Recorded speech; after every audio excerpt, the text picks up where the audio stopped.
सोच में नयापन लाओ। जिंदगी में कई बार ऐसा होता है कि जब हम अपने सोचने का तरीका बदलते हैं तब हमारी ज़िंदगी भी बदल जाती है। ज़िंदगी में जो कुछ भी होता है वो सिर्फ 1% ही होता है, बाकी 99% तो हम जो हुआ है उसके बारे में क्या सोचते हैं, यानी कि हमारा रिएक्शन ही होता है। एक लड़का था जो देख नहीं सकता था। ये लड़का भीख मांगकर अपना जीवन गुजारता था। एक दिन ये अंधा लड़का हर रोज़ की तरह एक बड़ी सी बिल्डिंग के आगे बैठकर भीख मांग रहा था। उसी समय वहाँ से एक राहुल नाम का लड़का गुजरता है और इस अंधे लड़के को भीख मांगता हुआ देखता है। राहुल उसी बिल्डिंग में एक ऑफिस में काम करता था।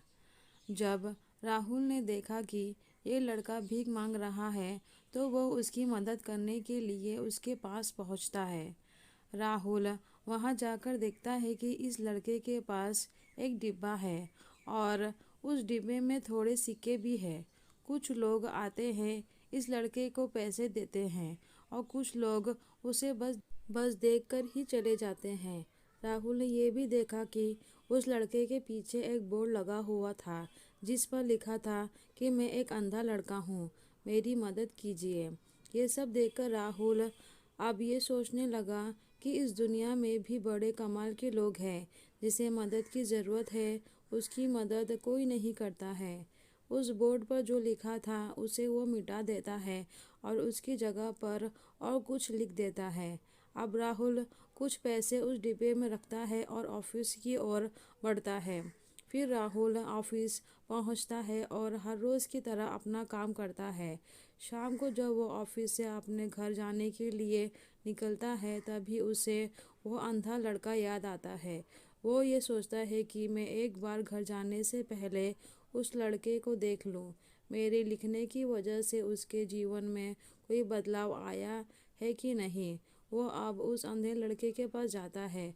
उसके पहुंचते ही वो लड़का खड़ा हो जाता है। वो कहता है कि भैया, मैंने आपको आपकी आने की आहट से ही पहचान लिया।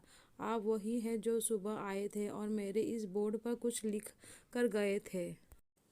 मैं आपको सिर्फ इतना पूछना चाहता हूँ कि आपने ऐसा क्या लिखा था मेरे बोर्ड पर कि जो भी यहाँ से गुजरता है वो मुझे कुछ ना कुछ देकर ही जाता है। राहुल ने कहा कि मैंने जो तुम्हारे बोर्ड पर लिखा हुआ था उसे मिटा दिया। तुम्हारे बोर्ड पर लिखा हुआ था कि मैं एक अंधा लड़का हूँ, मेरी मदद कीजिए। मैंने उसको मिटा दिया और ये लिख दिया कि आज का दिन बहुत खूबसूरत है लेकिन मैं देख नहीं सकता हूँ। हम ये बड़ी आसानी से समझ सकते हैं कि पहले जो लिखा था और बाद में राहुल ने जो लिखा उसमें काफ़ी अंतर था।